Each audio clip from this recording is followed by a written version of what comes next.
Streaming, recording, looks good. Om Sahana Vavatu Sahano Bhunaktu Sahavidyan Karavavahai Tejasvinavadhitamastu ma vidvisha vahaihi. Om Shanti Shanti Shanti. Om. Good. There you are. Welcome to all of you. Welcome also to all of you attending online. We have lots of great questions here, so we'll get started. First question from Vic, who lives in England. On the death of our at death, our physical body ceases to be. The subtle body departs and carries with it one's vasanas and one's karmas. Sort of correct. Doesn't really carry, but we get the idea. So vasanas and karmas will definitely be associated with the subtle body wherever it goes. His question, though, does the subtle body carry I-ness, ahankara? Be very careful. This word gets misunderstood a lot in Advaita Vedanta. Ahankara does not mean pride. It means the sense or feeling of being you, the feeling of being an individual person. It has nothing to do with pride. We're using it as a technical term. So he's asking, does the subtle body go along with does the ahankara travel along with the subtle body? Or does the new body's mind give rise to a new ahankara, a new feeling of being a separate self? Feelings are feelings. Ahankara is accurately called a feeling. It's something you feel. It's not a cognition. It's not a perception. It's definitely a feeling. Feelings come and go all day long. So why should feelings continue with the subtle body when it goes to the next life? We could say that the potential for ahankara remains with the subtle body. That potential, by the way, is ignorance, karana sharira, but that's not Vic's question, so we will skip all that. Next question from Sheila, who lives in Bangalore. Sheila asks, what exactly is the meaning of guna in Vedanta? And that's actually, I think, a surprisingly important thing to understand, because the term gunas are used so widely in the Bhagavad Gita and all through our Vedantic literature, and we should know exactly what it's about. First of all, that all Sanskrit terms have different meanings in different contexts. Please understand this. There's no one meaning for a word. If I write on the board the word B-O-W, what does that word mean? Is it an act of respect? Is it the front of a boat? Is it what Rama held? Or is it the sound of your dog? You get my point. So don't get fixated on a single meaning. It's always contextual. Sometimes we use gunas to refer to mental and physical qualities, but in a more technical sense, and the way that gunas are often used in Advaita Vedanta is in a more fundamental sense. They talk about prakriti or maya as being trigunatmaka, consisting of three gunas, sattva, rajas, tamas. And the best way to understand these three gunas is as what would be the equivalent of ancient physics. In physics today, we look at things as being composed of matter and energy. Their sense of physics wasn't broken down into matter and energy. Instead of matter and energy, they had three categories: sattva, rajas, tamas. This is, I think, a very accurate comparison. So what we look upon today as matter and energy, they saw as combinations of these three gunas. Tamas, the principle of inertia, stability, mass, steadiness. Rajas, principle of activity. Sattva, principle of purity. So it's an entirely different way of envisioning the world in which we live. From their perspective, just as we see everything as being matter and energy, they see everything as being composed of sattva, rajas, tamas. Okay, next question. From Melissa, who lives in Alaska.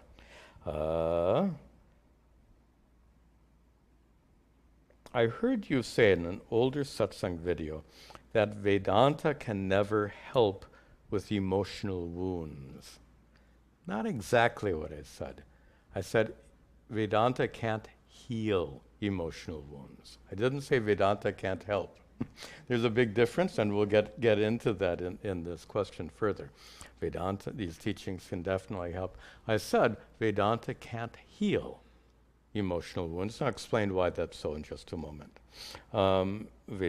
Melissa says, teachers like Swami Chinmayananda, who is my guru's guru, my Parama Guru, he often spoke about devotion, surrender, and offering emotions to Bhagavan as part of spiritual growth. As my guru has talked about, and as I have talked about, this is a very central part of sadhana, spiritual practice in Vedanta. Bhakti, devotion, is a crucial part of the sadhana. The main sadhana, of course, is Atma Vichara, but that self-inquiry. But that self-inquiry won't work if your head isn't in the right place, so that those devotional practices are crucial for the sake of preparation. So, Melissa's question, can you please clarify the difference between what Vedanta can do for emotional pain and what devotion or karma yoga can do? First of all, why do I say boldly that the teachings of Advaita Vedanta will not cure your emotional wounds? Will be dramatic today, even if you're enlightened. Even if you're enlightened. Let me explain why.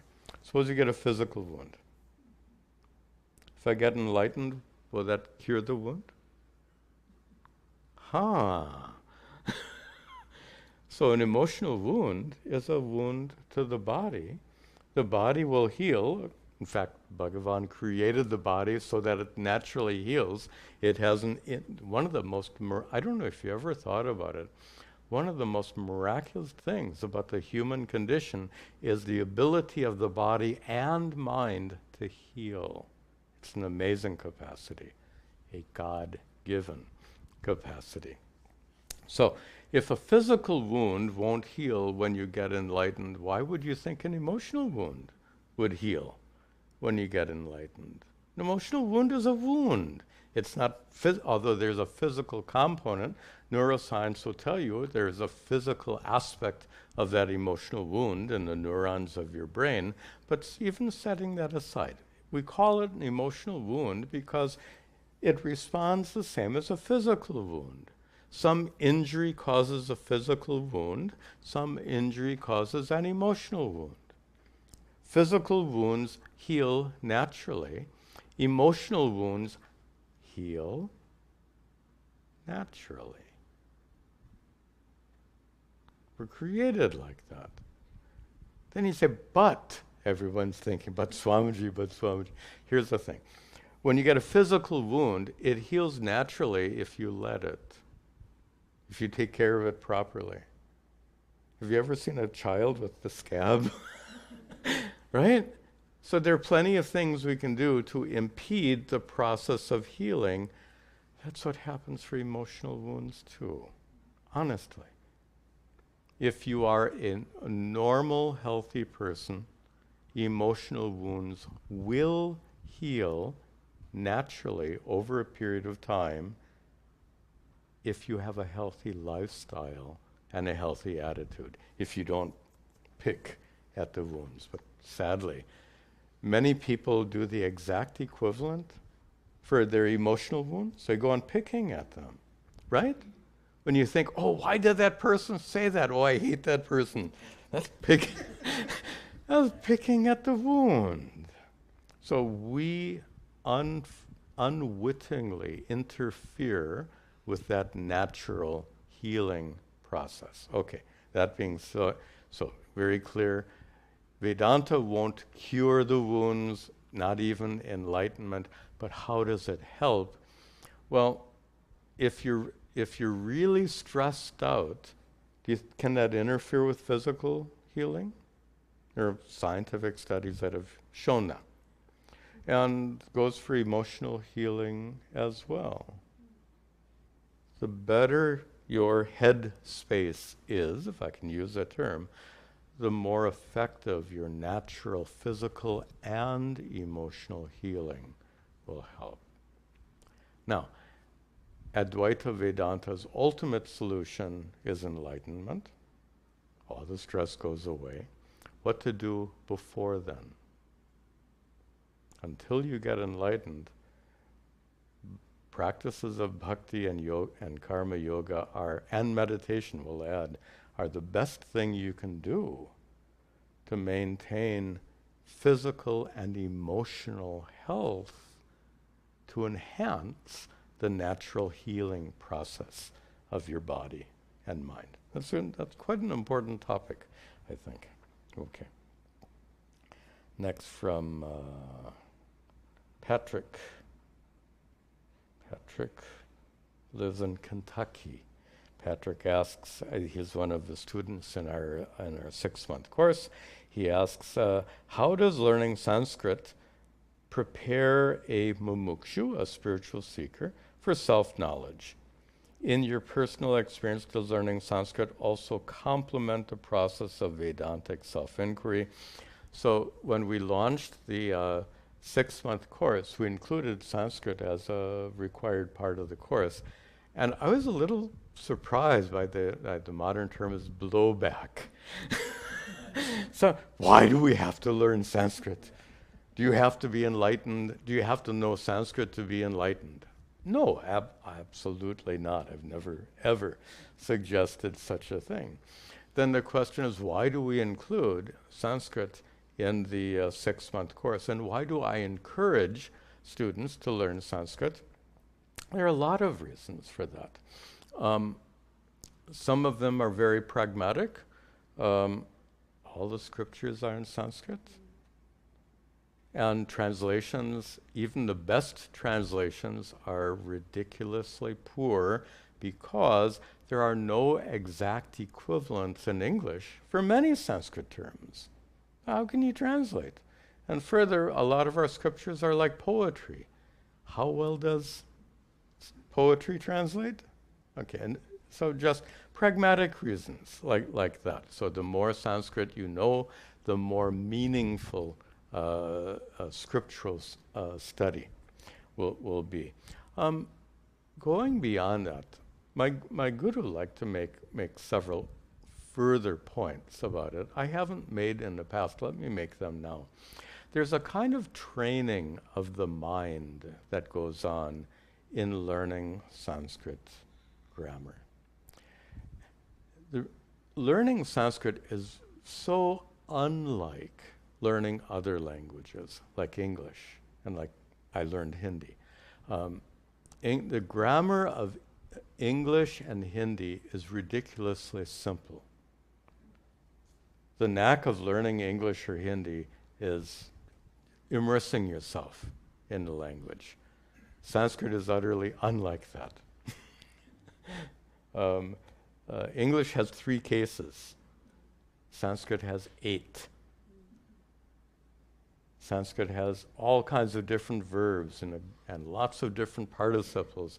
The structure of Sanskrit is exceedingly complex, which is why after I learned Sanskrit, after learning Sanskrit grammar, I sat down with a Hindi grammar book. That's it? Not that I knew Hindi. I knew Hindi grammar. Big difference between knowing Hindi grammar and knowing... even today, I can't speak fluently. If you speak quickly, I can't understand you. But if you ask me to read, I can read perfectly well because I understand the grammar. If it doesn't have lots of Urdu words, which I struggle with. Okay, so Sanskrit has a very complex grammar, and it's very highly structured. And it turns out that being able to think in a very structured way is an advantage in Advaita Vedanta. Logic and reasoning is one of the tools used in Advaita Vedanta. Not the only tool, but an important tool that's used. And many people are not very skillful at using that tool of logic and reasoning. So learning Sanskrit can help you become more skillful in using that tool. In your personal experience, does learning Sanskrit complement the process of Vedantic self-inquiry only in the ways I've just discussed, nothing further? In other words, Atma Vichara, which is the main practice in Advaita Vedanta, self-inquiry doesn't depend on Sanskrit language at all. It's a matter of sitting down with yourself and figuring out who you really are. That doesn't depend on Sanskrit at all. Okay, a couple more questions here. This from Radhika, one of our local students here in New Jersey. Radhika says, Advaita Vedanta teaches non-duality. Those who reach enlightenment clearly understand that there is only one consciousness, one reality, one non-dual reality. My question is, are there many paths to reaching this truth? And this didn't download properly. I read the question up in my room before I came. The whole question doesn't come here. Radhika was asking, are there many paths to reaching that truth, the truth of that there is one non-dual reality? And she went on to ask, what about Advaita Vedanta, Vishishta Advaita? And there are countless other sampradayas, teaching traditions. Don't they lead to the same point? They all present them,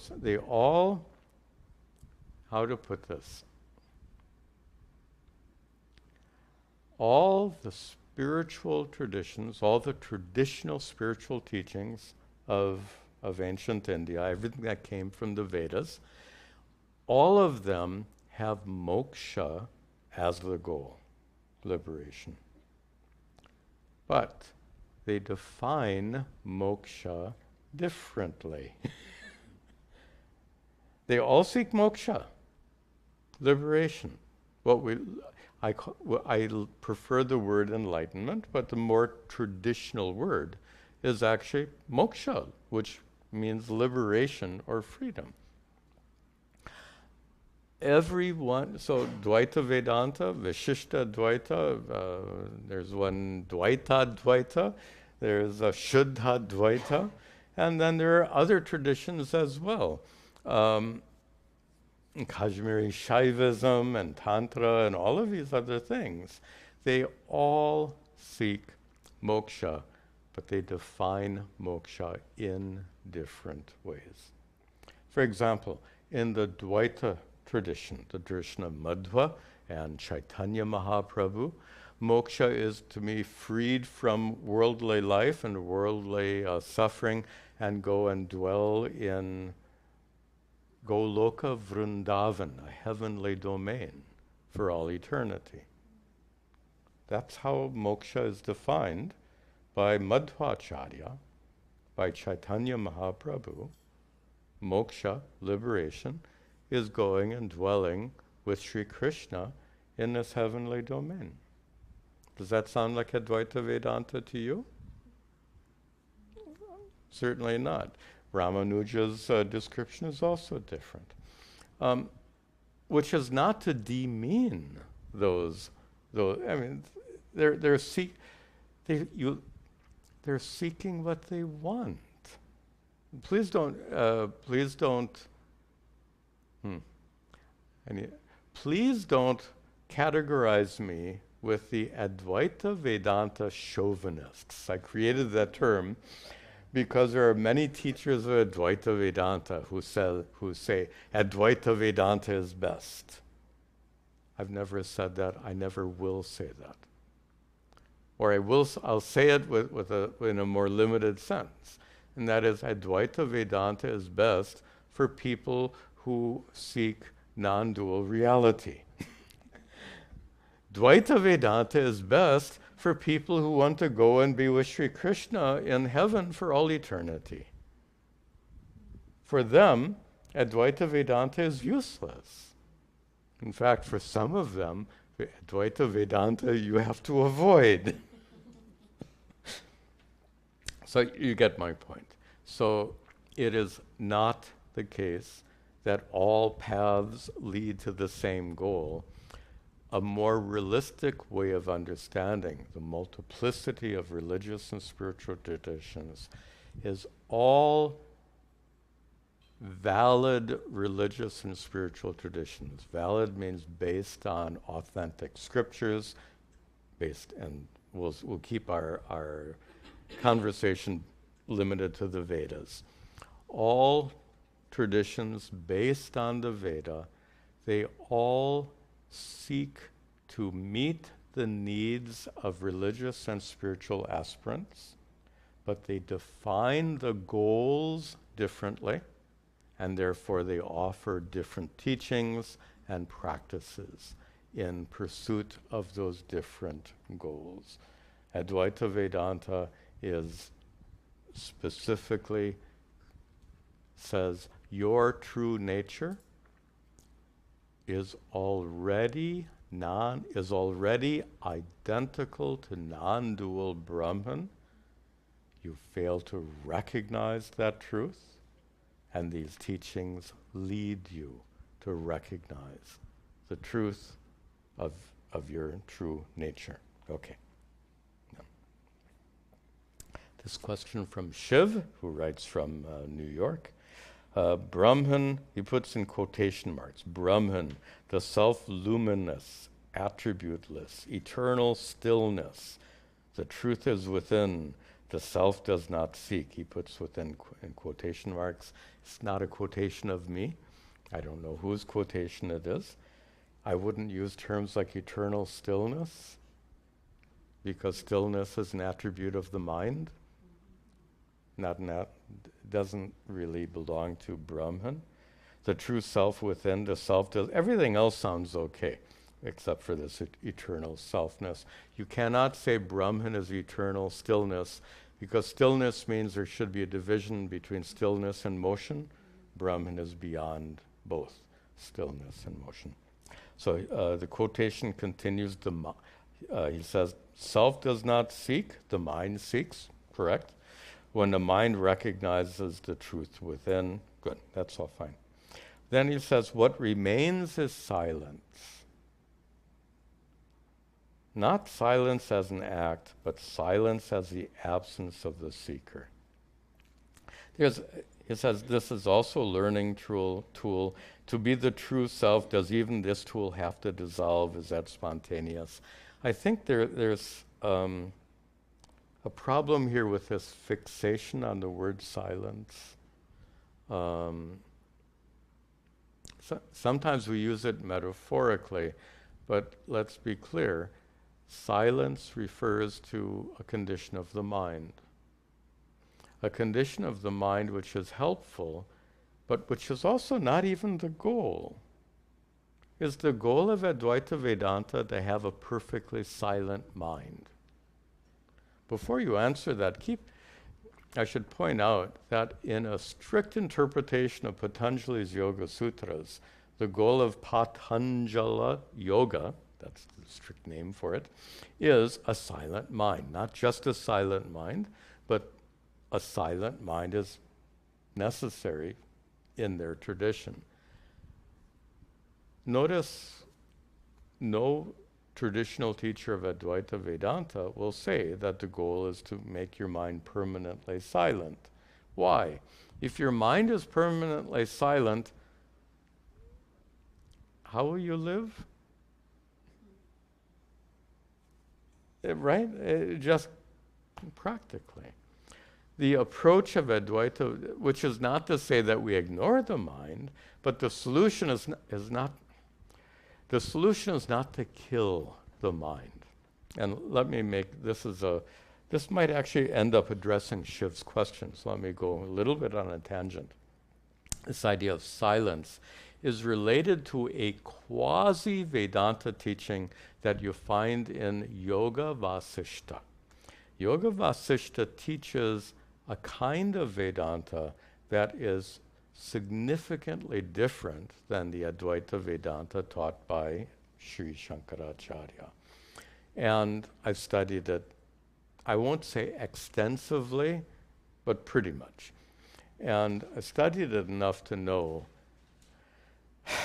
that it has lots of difficulties, lots of problems. That Shankara must have studied Yoga Vasishta and said, we're not teaching this, because he has very carefully avoided a lot of the teachings that you find in Yoga Vasishta. One of them is the doctrine of mano nasha. Nasha means destruction of the manas, of the mind. Manas becomes mano in grammar. Mano nasha, destruction of the mind. And Yoga Vasishta says mano nasha is one of the 7 steps that you have to gain in order to get enlightenment. You have to destroy the mind. If you destroy the mind, here's how it works. If your mind is destroyed, will you suffer? Suffering depends on the mind. You won't suffer. But then, how can you live your life if your mind is somehow destroyed? So this is a very typical teaching of the Yoga Vasishta, the approach of Yoga Vasishta diminishes the value of empirical life by teaching such things as mano nasha.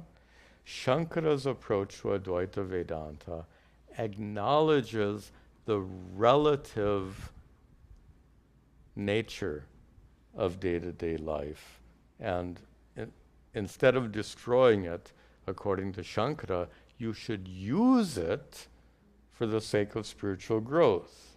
Not that Shankara invented that idea. Sri Krishna taught that in Bhagavad Gita. It's a very fundamental teaching. Did Sri Krishna ever suggest that you should destroy your mind? If you destroy your mind, can you practice karma yoga? Okay, I'm beating at this a little excessively, so that's enough. But that kind of doctrine leads to this focus on stillness. So that is that kind of stillness, the stillness that Patanjali seeks in his Yoga Sutras, the stillness that Yoga Vasishta seeks in its teachings. This is not the approach of Advaita Vedanta. The mind is destroyed. I hate using fancy language, but I need to here. The mind is destroyed in Advaita Vedanta in an epistemal, in a ontological manner.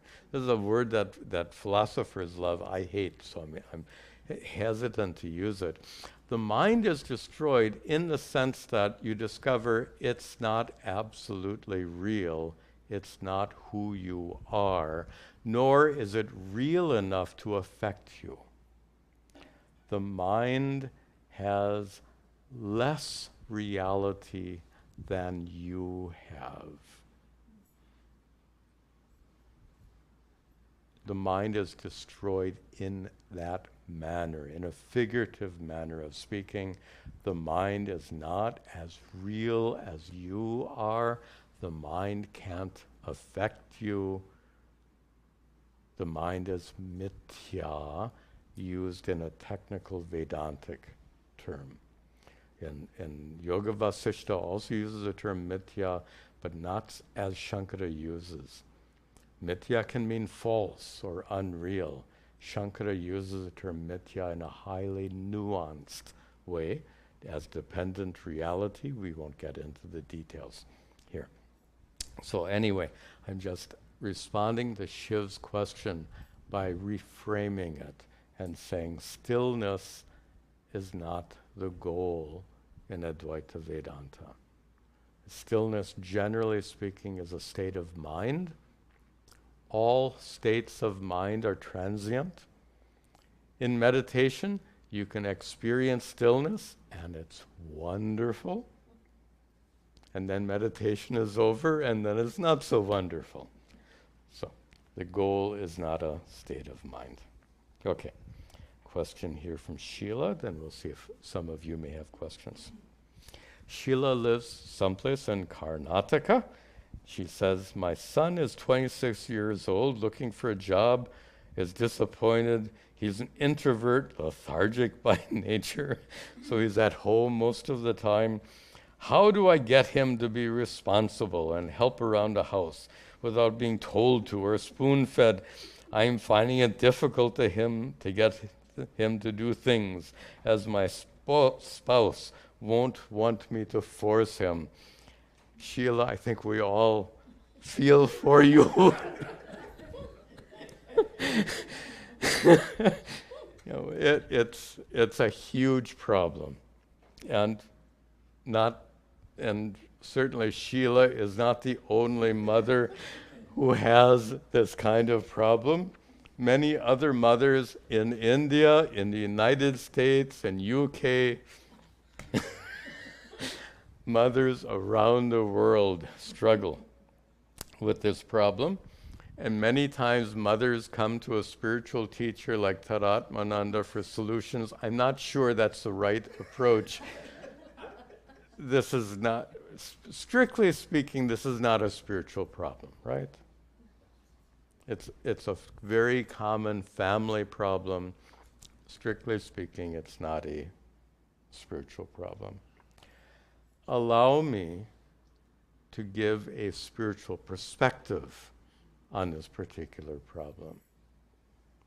The solution is found in this country, by the way. Family counseling is very popular. There's been a lot of wonderful academic research into family dynamics. And from that scholarly work, there have some very powerful therapeutic techniques have come that are widely practiced. I don't know about Karnataka, certainly in Bangalore.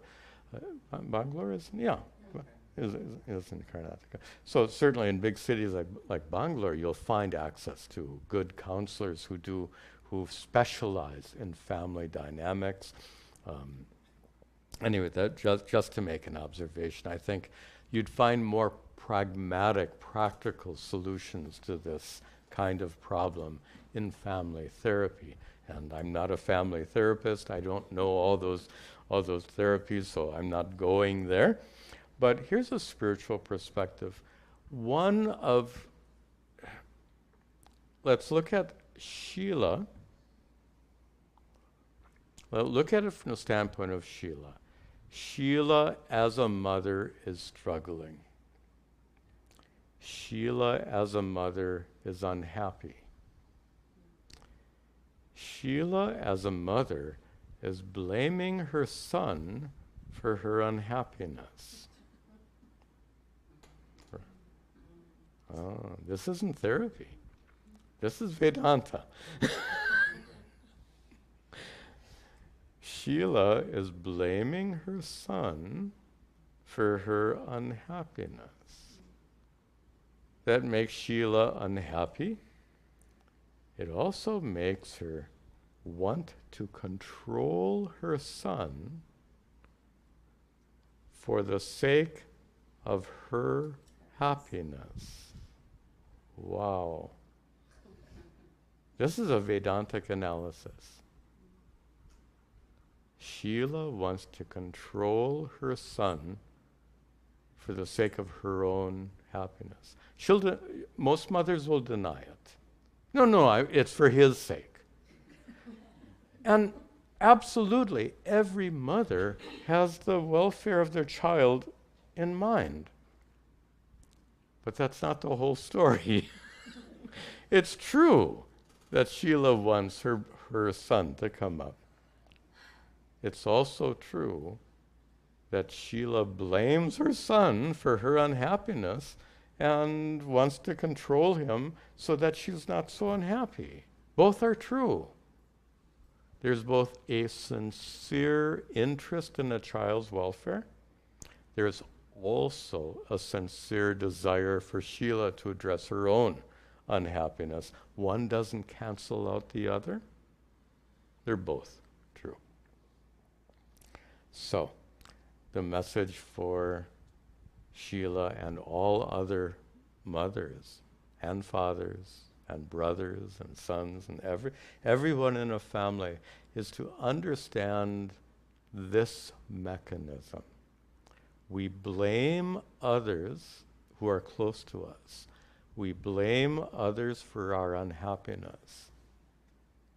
Does that make us more effective in dealing with them or less effective in dealing with them? It becomes another problem, another layer of the problem. Already it's a difficult problem that Sheila faces. I would merely point out here that blaming your son for your own unhappiness and then being driven to control him to remove your unhappiness adds to the complexity and difficulty of the problem.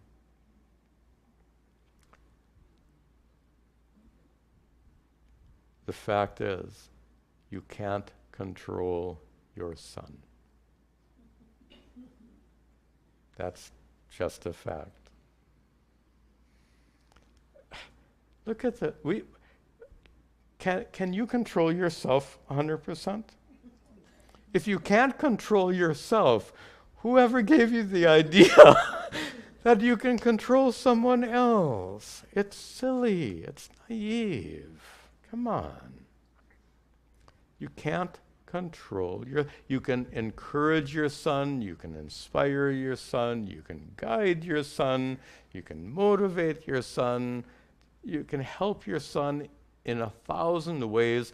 Perhaps most importantly, you help your son by loving your son, by being emotionally supportive to your son, and that's arguably the most important thing for a mother to do.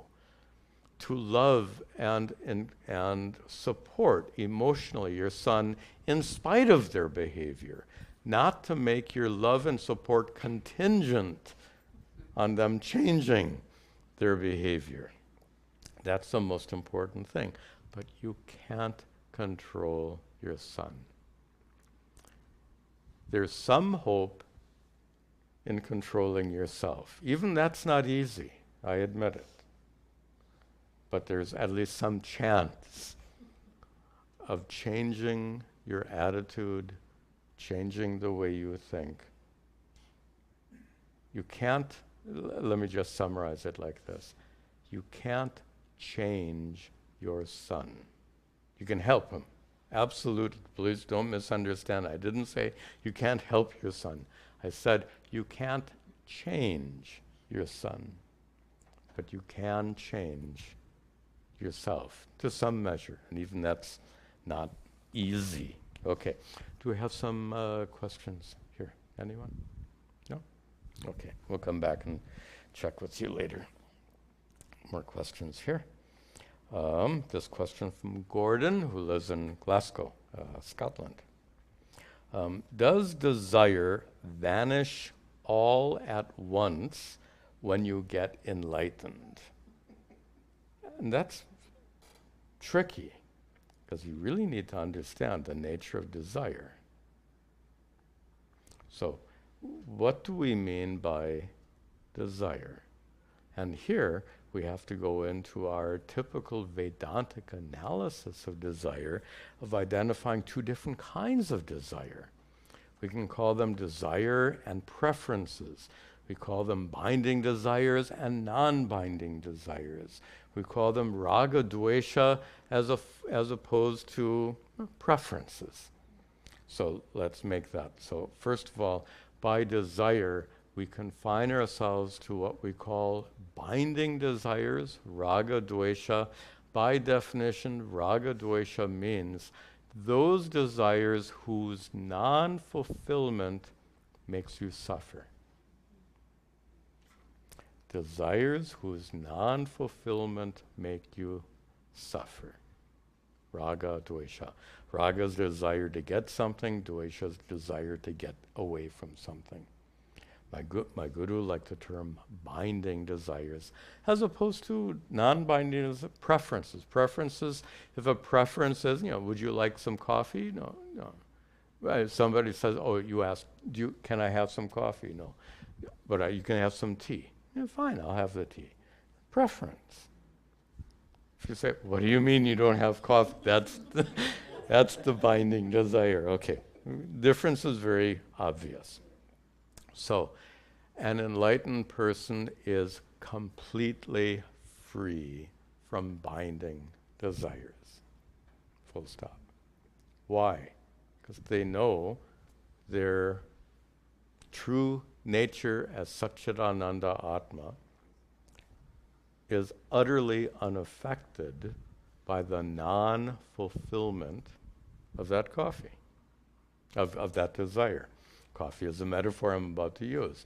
So if an enlightened person has a strong preference for coffee and will have a headache every morning if they don't get, by the way, caffeine does that to you, right? Physiologically, if you don't get the coffee in the morning, you get a headache. It's a physiological addiction, dependence on coffee. I'm not saying it's unhealthy. There are actually health benefits to coffee. Go look it up. Anyway. So, if that enlightened person doesn't get that morning cup of coffee, which they have a strong preference for, they get a headache, what will be the enlightened person's response to the coffee? The response would be, my body and mind feel the absence of the coffee very strongly. Fortunately, I'm okay. That's it. The normal response of the body and mind to the absence of coffee will absolutely be there. Why not? Why should it go away? But the response, I'm okay in spite of it. That's the hallmark of enlightenment. The hallmark of enlightenment is not having a perfect mind. The hallmark of enlightenment is being okay in spite of all this nonsense. You have to be okay in spite of the limitations of the body, to be okay in spite of the limitations of the mind. We're doing on time. Okay. Question from Manav. Manav also lives in UK, England. He was reading, by the way, questions that get a little long, helpful if you try to make your questions short. He has studied my guru's works, where he talks about the importance of looking at scripture as a pramana. Pramana means a means of knowledge. This is a little technical, so the whole question hinges on this. Vedanta teachings are considered a pramana, a means of knowledge, in that they lead you to discover your true nature as Satchidananda Atma. Therefore, these teachings have pramanyam. Pramanyam is often translated as authenticity. And this is where we get into a little problem. Because the teachings of Vedanta are based on the Upanishads. The Upanishads have pramanyam in two different ways. They have pramanyam because they can lead you to discover your true nature as Satchidananda Atma. But the Upanishads have pramanyam in another, more academic way. I use the word authenticity. The Upanishads are part of the Vedas. The Vedas are authentic revelations of the ancient rishis. So all the Vedas bear this status of pramanyam, authenticity, due to their origin, their ancient origin with the great rishis who revealed those teachings. Now comes a debate. Some people love debates, not me, anyway.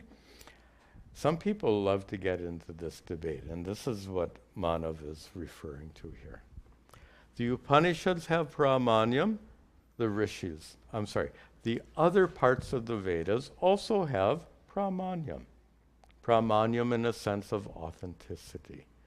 The Upanishads are the revelations of the ancient rishis. The Karma Kanda, the earlier parts of the Vedas, are also the revelations of the ancient rishis, so they also have pramanyam. And then the argument goes like this. If the Upanishads have pramanyam, they have the power to lead you to discover your true nature. Therefore, the Karma Kanda of the Vedas should have the same kind of pramanyam, which then gets twisted around to mean that the rituals... Let me try to articulate Manav's question without using all these technical words. If the Upanishads are a valid means to discover non-dual reality, the Upanishads reveal non-dual reality, and empower you to discover that, then the other parts of the Vedas, the Karma Kanda of the Vedas, they reveal all these rituals. And so if the non-dual reality taught by the Upanishads is a fact, then the rituals taught in the Karma Kanda should all work and be verifiable. Whether they work or not, I don't know, but we know for sure they're not verifiable. We have no way of testing the rituals taught in the Karma Kanda of the Vedas. We have no way of testing them to confirm or to disprove. We can't prove, we can't disprove the efficacy of those rituals. But the argument goes like this. If Vedanta is true, then these rituals must also be true. And if you say these rituals are not true, then Vedanta must not be true. This is the argument. And the argument is based on, it's a scholarly argument. And it's based on scholasticism, which is not something I'm particularly fond of. You can be a great scholar and you can continue to split hairs. It doesn't help you get enlightened. So for this reason, I'd like to suggest this word authenticity, pramanyam, needs to be understood in two different ways.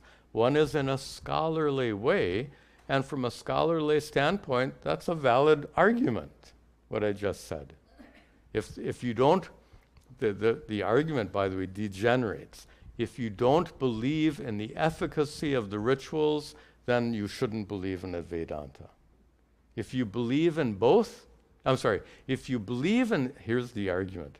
If you don't believe in the efficacy of the, this is the argument. If you don't believe in the efficacy of the rituals, and you do believe in the efficacy of Vedantic teachings, you're a hypocrite. That's the argument.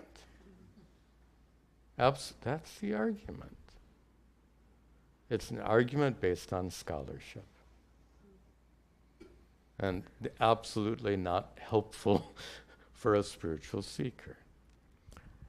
How to handle that scholar, so it's a scholarly argument, and as a scholarly argument, it has its own validity.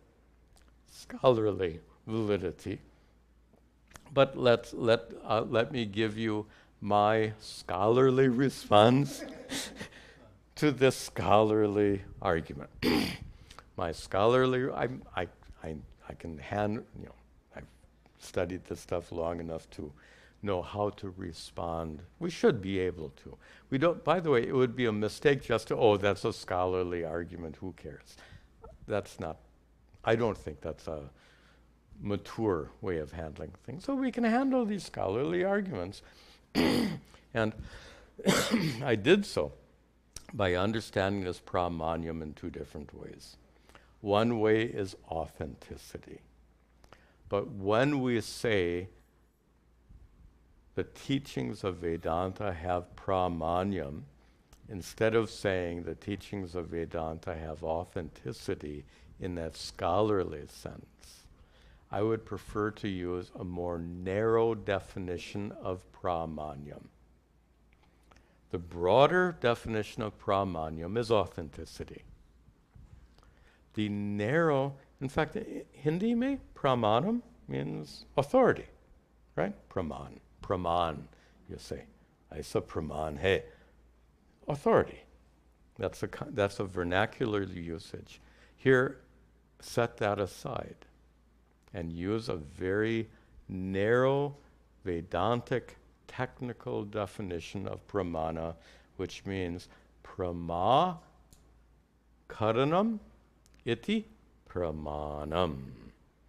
That which causes the arising of knowledge is a pramanam. Prama karanam iti. This is how it's defined in Shankara's lineage. Not as authority, but as a means of knowledge. Anyway, this is Manav asked a scholarly question. You got a scholarly answer. Okay, a couple more here, then we'll conclude. This question from David, who lives in California. Again, longish question. Also about Sanskrit. I'm just looking for something to bring out. About learning Sanskrit, he concludes, he recognizes the problems of not knowing Sanskrit, but he concludes, I cannot imagine, so David is apparently learning Sanskrit. Excellent. But here's his conclusion. I cannot imagine that I would, in my Sanskrit studies, I can't imagine that I would ever reach the point where my own translation can be put up alongside with others for consideration. And when I've encouraged others to learn Sanskrit, it's not for the sake of being able to translate Sanskrit. That's, again, scholarship. What I would say is, the more familiar, just in very simple terms, the more familiar you are with the language, the more helpful it is. That's simple. And familiarity is at so many levels. And sure, if you want to go to the high level of mastering, if you master Sanskrit grammar, that's quite a scholarship, quite a degree of scholarship. By the way, you can master Sanskrit grammar and be a really lousy translator, because translation is a completely different skill. Grammar is one thing. Translation, I've translated for years. You don't need, to be honest, you don't need to be a Sanskrit scholar. For example, you don't need to be a scholar of Paninian Vyakarana, Panini's grammar. You don't need to know all of that to be able to be a skillful translator. Conversely, there are plenty scholars of Panini out there who are clueless when it comes to translation. So the two are very different skills. Again, the Sanskrit is not, for me, not a matter of scholarship. It's a matter of access. The more Sanskrit you know, the closer you come to the language in its original state. It's like, I don't know.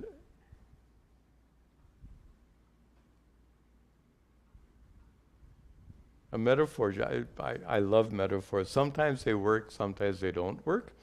So and this is a new metaphor I've ever used. Suppose you want to study nature. Nature. Plants, trees, animals.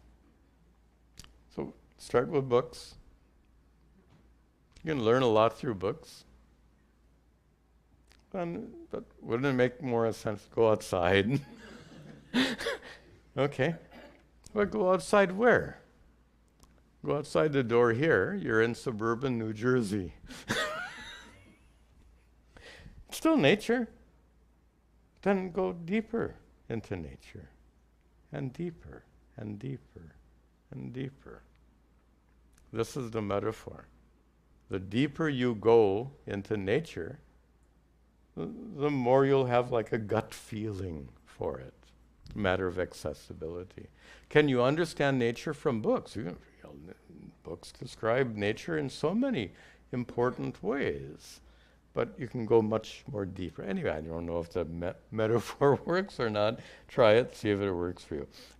But the point is, degrees of contact, closeness, intimacy is helpful. Okay. Question from Maya, who lives in Singapore.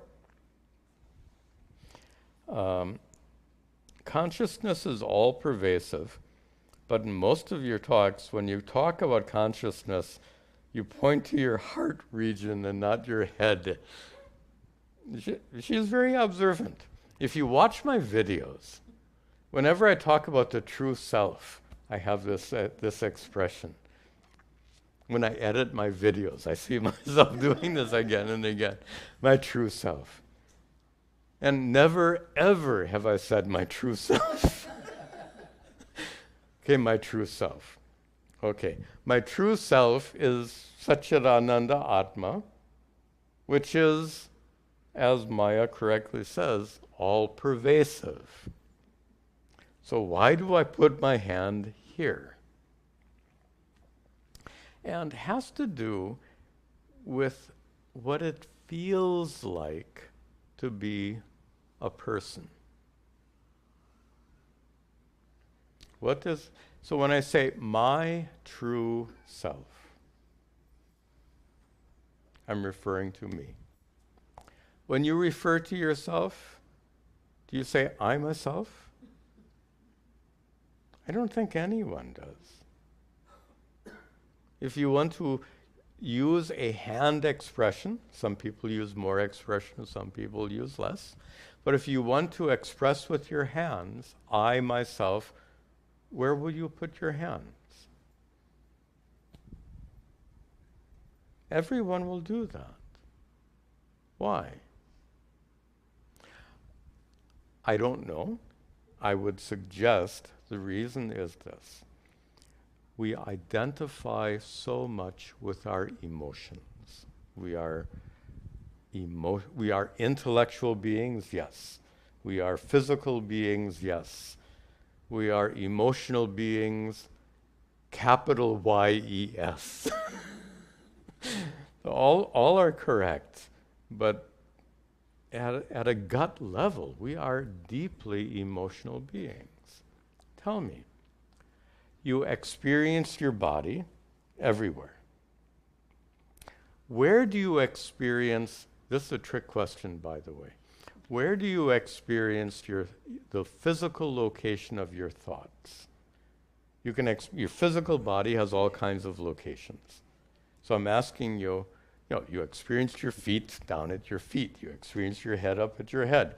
Where do you experience your thoughts? It's a trick question because they have no location, right? We point to our heads because we've all been taught that the brain is the organ where thinking takes place. Suppose you never knew that. Suppose you lived in ancient Greece where they taught you that your physical heart was where thoughts took place. Then, if you lived in ancient Greece and asked where do your thoughts take place, you would have pointed at your heart.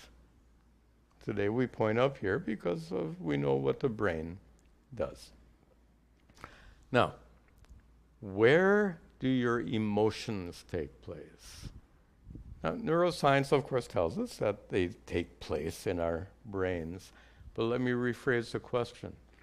Where do you feel sensations associated with strong emotions? Yep. We're wired in that way that we get physical sensations in our chest that are associated with strong emotions.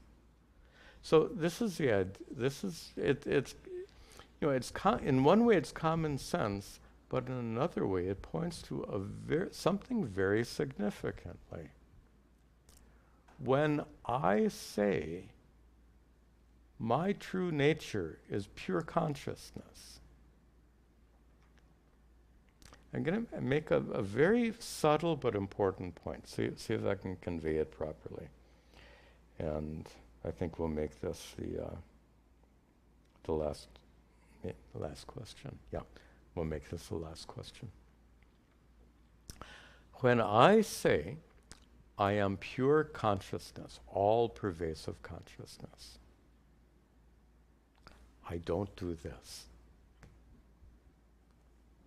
When I say I am pure, all-pervasive consciousness, you never see me do this. Why?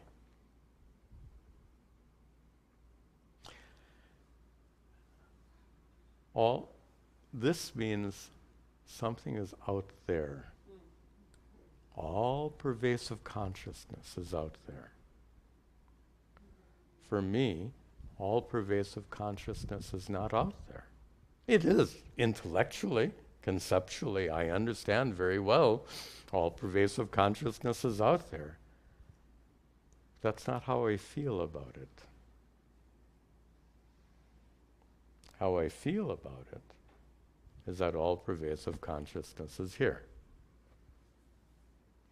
I've never made this observation, but I think it's highly significant if you're a very intellectual person. All-pervasive consciousness. But if Vedanta really goes in, I am that all-pervasive consciousness. It's a felt reality. Now careful, I'm not saying it's something you feel. You can't feel consciousness. If you've understood my teachings at all, you'll understand you can't feel consciousness. What I am saying is that to know your true nature as Satchidananda Atma is a felt reality. I don't know how else to express it. Not a felt reality as opposed to an intellectual concept.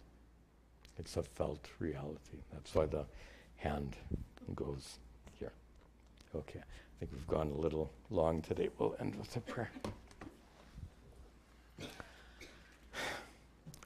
Om Sarve Bhavantu Sukhinaha Sarve Santu Niramayaha Sarve Bhadrani Pashyantu Ma Kaschad Dukkha Bhag Bhavet Asato Ma Satgamaya Tamaso Ma Jyotirgamaya Mrityor Ma Amritangamaya. Om Shanti Shanti Shanti Om. Tat Sat. See you next time.